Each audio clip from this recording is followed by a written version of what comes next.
অশ্লীলতা মানব চরিত্র ধ্বংসের সবচেয়ে বড় হাতিয়ার। এই অশ্লীলতার মাধ্যম দিয়ে মানব চরিত্রকে ধ্বংসের অতল তলে তলিয়ে দেয় ইবলিস শয়তান। বুঝতে পেরেছেন? এজন্য আল্লাহ রাব্বুল আলামিন সূরা আনআমের আয়াত নম্বর 151 তে আল্লাহ তাআলা বলেন, ওয়ালা তাকরাবুল ফাওয়াহিশা, তোমরা ফাওয়াহিশা অশ্লীলতা জেনা ব্যভিচারের নিকটবর্তী হও না, কাছেও যেও না। মা যাহারা মিনহা ওয়া মা বাতান, সেটা গোপনে হোক কিংবা প্রকাশ্যে হোক। আপনি গোপনেও যেমন একজন উত্তম চরিত্রের মানুষ, ভালো চরিত্রের মানুষ, একজন ফরেজগার, দিনদার, আল্লাহভীরু পুরুষ কিংবা নারী, ঠিক তেমনই করে আপনি গোপনেও একজন আল্লাহভীরু আপনার কি হবেন? নারী পুরুষ হবেন, অর্থাৎ একজন মুসলিম হবেন। অনেকে আমরা কি করি? প্রকাশ্যে অত্যন্ত আল্লাহর বান্দা, মাশাআল্লাহ আলেক হাজী সাহেব, তো গোপনে দেখা যাচ্ছে অনেক অন্যায়ের সাথে সে কি করে? বিভিন্ন সোশ্যাল সাইটগুলোতে আপনার সে স্ক্রল করে বা বিভিন্ন হারাম নাজায়েজের নিকটবর্তী হওয়ার চেষ্টা করে। তো শয়তান তো চাচ্ছে দিনে রাতে আপনার পিছনে লেগে আছে শয়তান কিভাবে আপনাকে জাহান্নামে নেওয়া যায়। অতএব আপনি প্রকাশ্য কিংবা গোপনে সমস্ত ফাহেশা কাজ থেকে, জেনা ব্যভিচারের কাজ থেকে, জেনা ব্যভিচারের নিকটবর্তী হওয়া থেকে নিজেকে মুক্ত রাখবেন। পরের আয়াত দেখেন, সূরা বানী ইসরাইলের আয়াত নম্বর 32, আল্লাহ কি বলছেন? ওয়ালা তাকরাবুজ জিনা, তোমরা জেনার নিকটবর্তী হও না। জেনা করা দূরের কথা, নিকটবর্তী হও না। যেই সমস্ত কথা কাজ জেনার দিকে নিয়ে যায়, জেনার রাস্তা তোমাকে দেখায়, সেই সমস্ত রাস্তাগুলো তুমি বন্ধ করে দাও। আল্লাহ তাআলা কি বলেছেন? ইন্নাহু কানা ফাহিশাতান ওয়া সাআ সাবিলা, ইন্নাহু কানা ফাহিশাতান ওয়া সাআ সাবিলা। এটা হচ্ছে মন্দ পথ, এটা এমন এক নিকৃষ্ট পথ যা দিয়ে তোমাকে শয়তান জাহান্নামের দিকে আহ্বান করতেছে।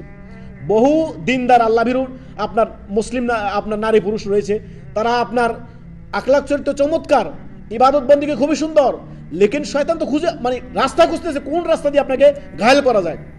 সমস্ত রাস্তা দিয়ে সে শিরিক করাতে পারলো না, বিদআত করাতে পারলো না, আপনার ঝগড়া বিবাদ করাতে পারলো না। এখন নারী ফিতনা দিয়ে আপনার ভিতরে ঢুকবে।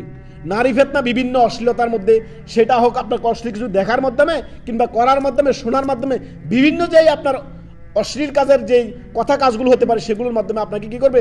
শয়তান ঘায়েল করার চেষ্টা করবে। আপনি তার আপনার হাতিয়ার কখনো হবেন না।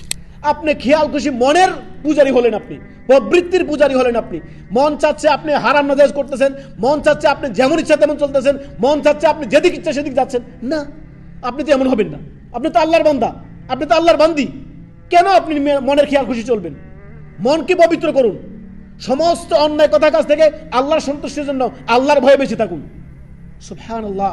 এই আয়াত সূরা আশ-শামসের দুটি আয়াত, 9 এবং 10 নম্বর আয়াত, আল্লাহ তাআলা অল্প কয়েকটি কথা, এই কয়েকটি উপদেশ যদি, এই দুইটি আয়াত যদি আপনি অনুধাবন করেন, আপনার জীবন পরিবর্তন হয়ে যাবে। সুবহানাল্লাহ। আল্লাহ কি বলেন?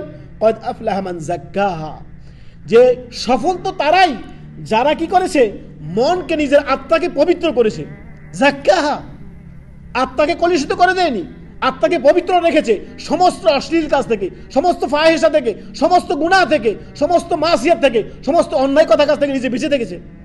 ওয়াকাদ খাবা মান দাসাহা, আর ব্যর্থ হচ্ছে সেই ব্যক্তি, সবচেয়ে ক্ষতিগ্রস্ত হচ্ছে ওই ব্যক্তি, সবচেয়ে আপনার লস, সবচেয়ে আপনার হতভাগা হচ্ছে ওই ব্যক্তি যে তার আত্মাকে কলুষিত করে দিয়েছে। কি দিয়ে?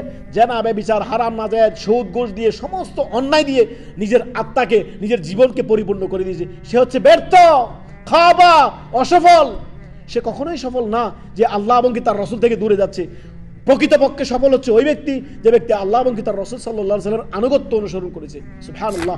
আল্লাহ রাব্বুল আলামিন সূরা নূরের আয়াত নম্বর 19-এ ওই সকল প্রকাশ্য যারা জেনা ব্যভিচারকে ছড়িয়ে দেয়, তারা পছন্দ করে যে মুসলিম সমাজে জেনা ব্যভিচার ছড়িয়ে পড়ুক, তাদের জন্য মহাশাস্তির কথা সূরা নূরের আয়াত নম্বর 19। সমাজে অশ্লীলতা ছড়িয়ে পড়ুক যারা চায়, তাদের জন্য কঠোর আযাবের কথা আল্লাহ তাআলা এই আয়াত নম্বর 19-এ সূরা নূরের আল্লাহ তাআলা বলেছেন। আয়াত কি? ইন্নাল্লাযীনা ইউহিব্বুনা আন তাশিয়াল ফাহিশা ফিল্লাযীনা আমানু লাহুম আযাবুন আলীম। যে আল্লাহ রাব্বুল আলামিন বলছেন, যারা পছন্দ করে যে মুমিনদের মধ্যে, মুসলিম সমাজে জেনা ব্যভিচার ব্যাপক হারে ছড়িয়ে পড়ুক।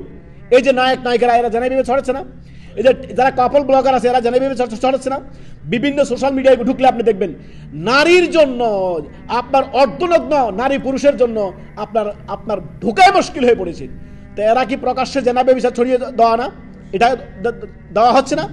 অতএব আপনি তাদেরকে জানিয়ে দিবেন, যারা পছন্দ করে মুসলিম সমাজে জেনা ব্যভিচার ছড়িয়ে পড়ুক, যুব সমাজ, যুবতীরা ধ্বংস হয়ে যাক, তাদের চরিত্র ধ্বংস হয়ে যাক, সমাজের মানুষ অশ্লীলতা ছড়িয়ে যাক, সমাজের মানুষ অশ্লীলতায় জড়িয়ে থাক, তাদের জন্য আল্লাহ তাআলা কি বলেন, ফিল্লাযিনা আমানু লাহুম আযাবুন আলীম, তাদের জন্য কি মহাশাস্তির কথা আল্লাহ তাআলা বলছেন, আযাবুন আলীম, তাদেরকে পাকড়াও করবে, আল্লাহর মর্মান্তিক জনক কঠোর শাস্তি আল্লাহ তাআলা ঘোষণা করছেন।